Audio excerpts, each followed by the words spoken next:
Hello guys, आज से 3D video के बारे में बताने जा रहा हूँ। 3D मेंसुरेशन के बारे में बताने जा रहा हूँ। 3D का मतलब जिसमें लंबाई, चौड़ाई, ऊंचाई तीनों सम्मिलित हो, यानी इसमें मोटाई भी हो क्षेत्रफल के अलावा। तो उसके तहत फर्स्ट है आपका घन और घनाभ। तो घन और घनाभ आप हमारे हाथ में देख रहे हो, ये क्या है? घनाभ है, लेकिन इसकी लंबाई, चौड़ाई, ऊंचाई तीनों बराबर हो जाए तो घन हो जाएगा। तो उसके संबंध में है घनाभ और घन के संबंध में कौन सा कथन सत्य है? इसमें 6 सतहें फलके होती हैं, सही है। इसमें 12 किनारे और कोरे या भुजाएं होते हैं, ये भी सही है। सी है, इसमें 8 कोने और शीर्ष होते हैं, ये भी सही है। डी में है, इनमें सभी सत्य है। आप चित्र भी देख रहे हो, यही घन या घनाभ का चित्र है, तो आंसर हो जाएगा इसमें डी। अगला सवाल देखते हैं। सवाल नंबर 22 है, लंबाई L और चौड़ाई B एवं ऊंचाई H वाले घनाभ के संदर्भ में निम्नलिखित में कौन सत्य है? कौन कथन सत्य है? कथन लिख दीजिए यहाँ पर। ए में है घनाभ का आयतन LBH घन इकाई। बी में है घनाभ का संपूर्ण पृष्ठ क्षेत्रफल 2 × LB + BH + H वर्ग इकाई। सी में है घनाभ का विकर्ण बराबर √L² + B² + H²। डी में है घनाभ का पार्श्व पृष्ठ क्षेत्रफल, घनाभ का पार्श्व पृष्ठ क्षेत्रफल 2 × L + B × H। ई में है इनमें सभी। यहाँ पर 5 विकल्प मैंने दिया है ताकि आपका कोई भी सवाल छूटे नहीं, आप हर ढंग से तैयार रहिए। कहे कि इस सूत्र का उपयोग अभी ज्यादातर हुआ है 24 में, ठीक है, इसलिए ये चारों सूत्र आपको जानना है।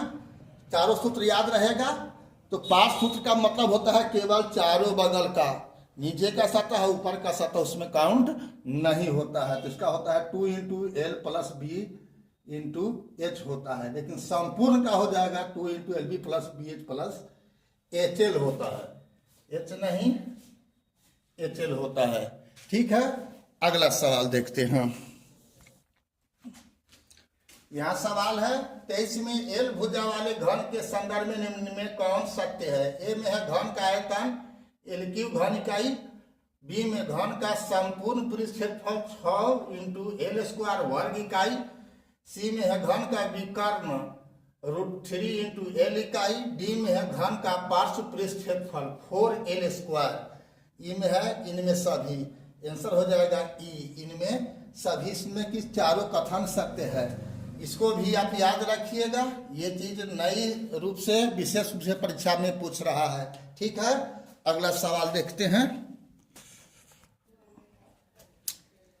सवाल नंबर 24 है, एक समान आधार त्रिज्या एवं ऊंचाई वाली कोई वस्तु कहलाती है बेलन, शंकु, छीनक, गोला। उत्तर हो जाएगा बेलन।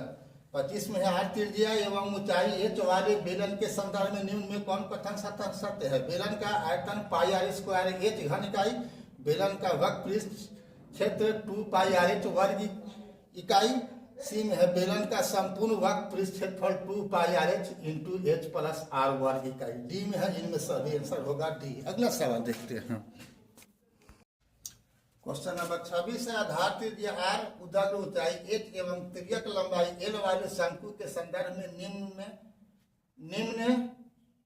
में कौन कथन सत्य है? शंकु का आयतन 1/3πr² घन इकाई होता है। बी में है शंकु का वक्र पृष्ठ क्षेत्रफल बराबर πr/L वर्ग इकाई। सी में है शंकु का संपूर्ण वक्र पृष्ठ क्षेत्रफल πr × L + R वर्ग इकाई। डी में है इनमें सभी सत्य है, आंसर आपका डी ही है, सभी सूत्र है, ठीक है। अगला सवाल देखते हैं। 27 में आधार त्रिज्या R, उदर ऊंचाई H एवं तिर्यक लंबाई L वाले शंकु के संदर्भ में कौन कथन सत्य है? L² + B² = H²। बी में है B² + H² बराबर L²। सी में है B² बराबर L² - H²। और डी में है इनमें सभी, सही आंसर आपका होगा बी, B² + H² बराबर है L²। अगला सवाल देखते हैं। यहाँ सवाल है, 8 त्रिज्या वाले गोले के संदर्भ में कौन कथन सत्य है? गोले का आयतन 4/3πr³ घन इकाई होता है। बी में है गोले का वक्र पृष्ठ 4 पाई आर स्क्वायर वर्ग इकाई होता है। सी में है गोले का संपूर्ण वक्र पृष्ठ क्षेत्रफल 4 पाई आर स्क्वायर वर्ग इकाई होता है। डी में है, इनमें सभी आंसर होगा डी, सभी इसमें सत्य है। इसमें गोले का वक्र पृष्ठ क्षेत्रफल और संपूर्ण वक्र पृष्ठ क्षेत्रफल दोनों सामान्य होता है। अगला सवाल देखते हैं। क्वेश्चन नंबर 29 है, 8 त्रिज्या वाले अर्धगोले के संदर्भ में कौन कथन सत्य है? अर्धगोले का आयतन 2/3 पाई आर क्यूब घन इकाई। बी में अर्धगोले का वक्र पृष्ठ क्षेत्रफल 2 पाई आर स्क्वायर वर्ग इकाई। सी में अर्धगोले का संपूर्ण वक्र क्षेत्रफल 3 पाई आर स्क्वायर वर्ग इकाई। डी में है, इनमें सभी आंसर इसका भी होगा डी। लास्ट क्वेश्चन देखते हैं आज का 30 नंबर में। तो क्वेश्चन नंबर 30 है, निम्न में कौन कथन सत्य है? बेलन में 2 वृत्तीय आधार होता है, सही है। बी में शंकु में 1 वृत्तीय आधार होता है, ये भी सही है। यदि शंकु के शीर्ष वाले भाग को वृत्तीय रूप से काट कर हटा दिया जाए तो वह छिनक बन जाता है, ये भी सही है। डी में कहता है इनमें सभी सत्य है, तो आंसर डी। मैंने कोशिश किया है कि सभी आपको A to Z आपको ज्ञान हो जाए, और शायद ही कुछ बचा होगा मेरे समझ में, तो अधिकांश मैंने बता दिया है। और ये सूत्र याद हो गया तो मेंसुरेशन का कोई सवाल ऐसा नहीं होगा जिसे आप नहीं बना सकते हैं, ठीक है। तो फेसबुक इंस्टाग्राम पर अभी तक आपने अगर फॉलो नहीं किया है BKR कुशवाहा को तो फॉलो कर देना है, और यूट्यूब पर सब्सक्राइब नहीं किया है तो सब्सक्राइब कर देना है। फिर मिलते हैं अगला वीडियो में, तब तक के लिए जय हिंद, जय जगत, जय भारत।